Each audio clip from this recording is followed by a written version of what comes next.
Great morning. Hello and welcome to the Southwest Tennessee Community College 2020 International Earthquake Shakeout Exercise.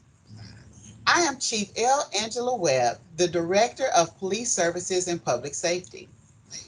I will be facilitating this exercise created and developed especially for you by members of the Southwest Emergency Response Team, the Communications and Marketing Department, and the Police Services and Public Safety Department. Many areas of the globe are prone to earthquakes.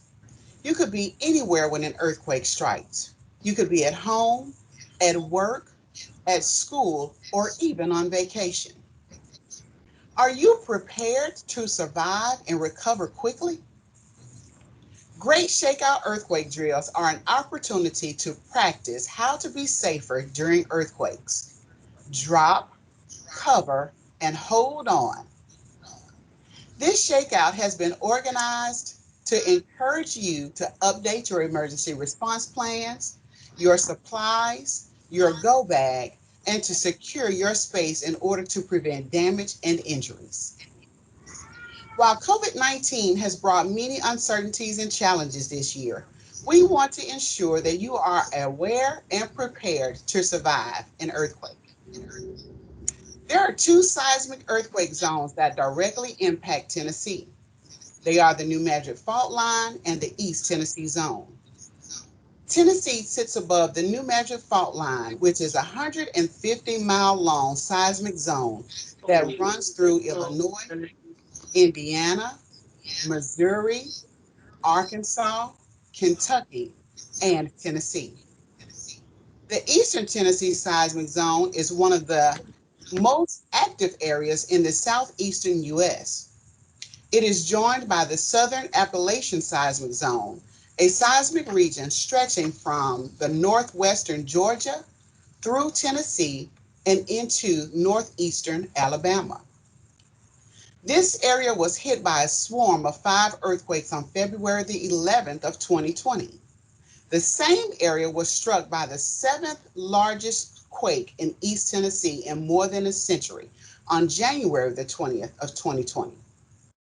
According to the U.S. Geological Survey, in 2019, an earthquake with a 3.0 magnitude rattled Claiborne County. The quake was recorded at 10:23 a.m. near the Tennessee-Kentucky border. Since March of 2019, East Tennessee has experienced 9 earthquakes that ranged from a 2.2 magnitude to a 2.6 magnitude on the Richter scale. The region experiences more seismic activity than just about anywhere else in the eastern United States. In December of 2018, at 9:14 a.m., a 4.4 magnitude earthquake rocked the southeastern portion of the state. Shortly thereafter, it was followed by a smaller 3.3 magnitude aftershock. The 4.4 earthquake was the second strongest quake on record to strike eastern Tennessee, according to the U.S. Geological Survey. Smaller earthquakes usually only last a few seconds, whereas major quakes can last from 10 to 30 seconds. You may ask, why is it important to participate in a drop, cover, and hold on drill? The answer: to react quickly, you must practice often. You perform how you practice. You may only have seconds to protect yourself in an earthquake before shaking starts and knocks you down. Every second of action counts. If you feel a quake, get near or under a small piece of furniture, such as a desk or a strong table. Or if possible, get into a doorway or a corner of a building, which tends to be the sturdiest parts of a structure. There's generally not enough time to flee a building during an earthquake. And fleeing a building that's shaking is also not a recommended strategy because most injuries occur during earthquakes and as a result of falling debris. This includes what falls off the outside of buildings. Panicked running increases the likelihood of injury. So rather than run, drop, cover, and hold on. Southwest Tennessee Community College wants to help you survive by providing earthquake awareness and spotlighting the drop, cover, and hold on principle. Please watch this informative earthquake safety video created with you in mind. At the conclusion of the video, we will conduct our 1-minute drop, cover, and hold on exercise. At the conclusion of the video, you will hear one long siren blast to indicate the drill has begun. What we want you to do, drop to the floor. Do not try exiting any buildings during shaking.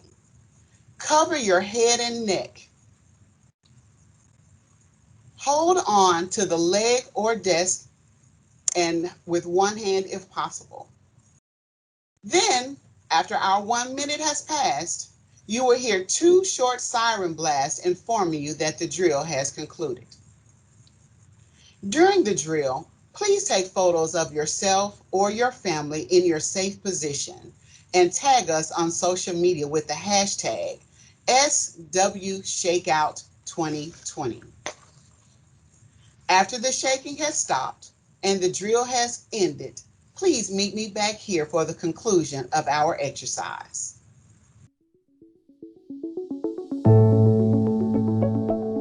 This is Chief L. Angela Webb, the Director of Police Services and Public Safety at Southwest Tennessee Community College. Earthquakes are unpredictable and may happen where you live, work, or travel.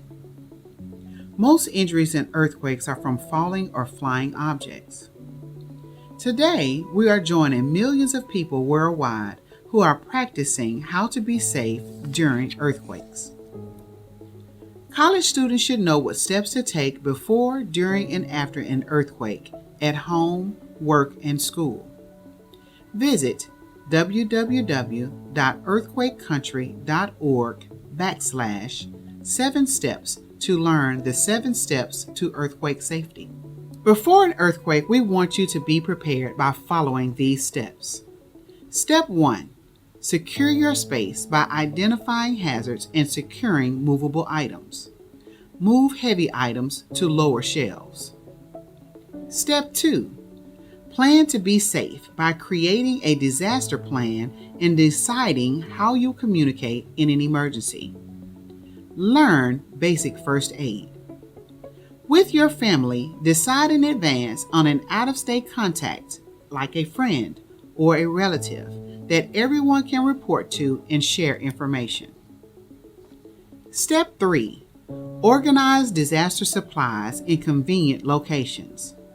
Have a go bag, easily accessible with a first aid kit, list of medications, 3 to 5 days worth of medication, bottled water, high energy food bar, flashlight, shoes, and cash. Small bills preferred. Step 4.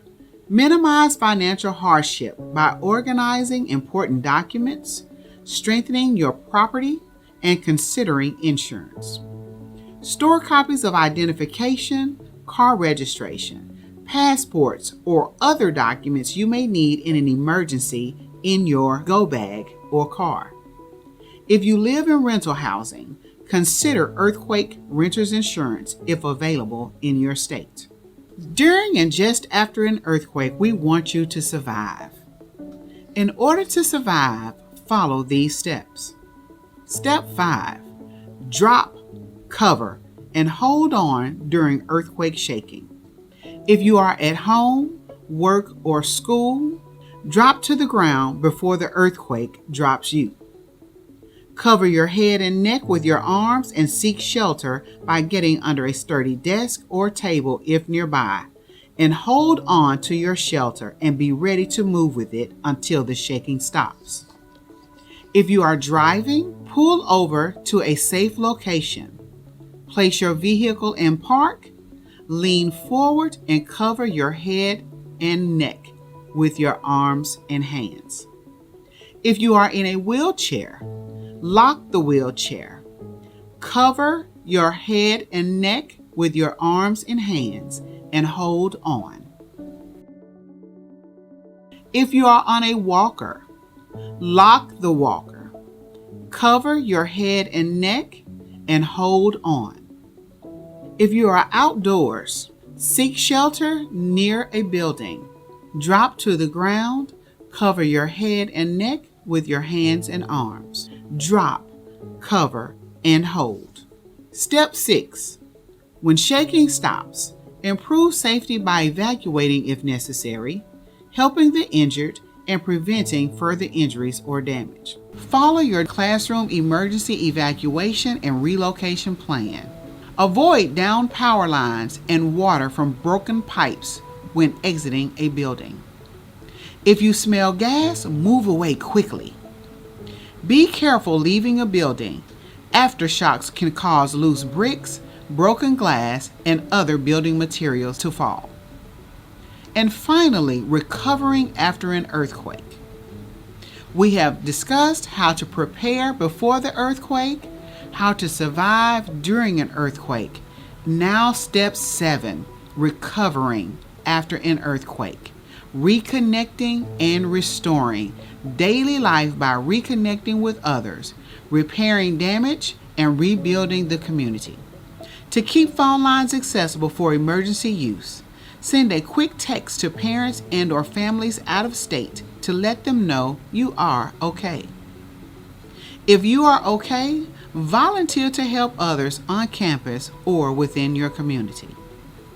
This is Chief L. Angela Webb with Southwest Tennessee Community College, Department of Police Services and Public Safety. I'm wishing that during an earthquake, these steps will be invaluable and help you save not only your life, but assist in the lives of others. Thank you and be well.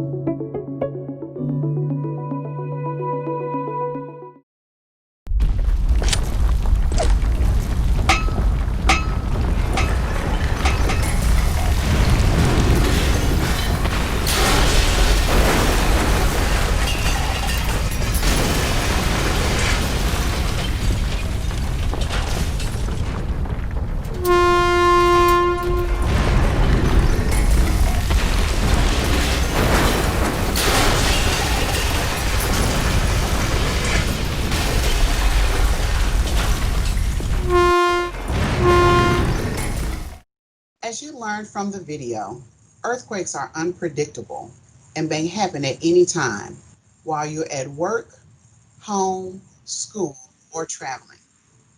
Most injuries in earthquakes are from falling or flying objects. To survive an earthquake, drop to the floor. Cover your head and neck and hold on. Please complete the one-question survey. It can be accessed by the link provided in the earthquake email sent from the Office of Communications and Marketing. I thank you very much and appreciate your assistance in this earthquake safety awareness exercise. If you have any questions, please use the raise hand feature and I will be happy to answer questions. If not, I ask you to stay safe and be well. Thank you.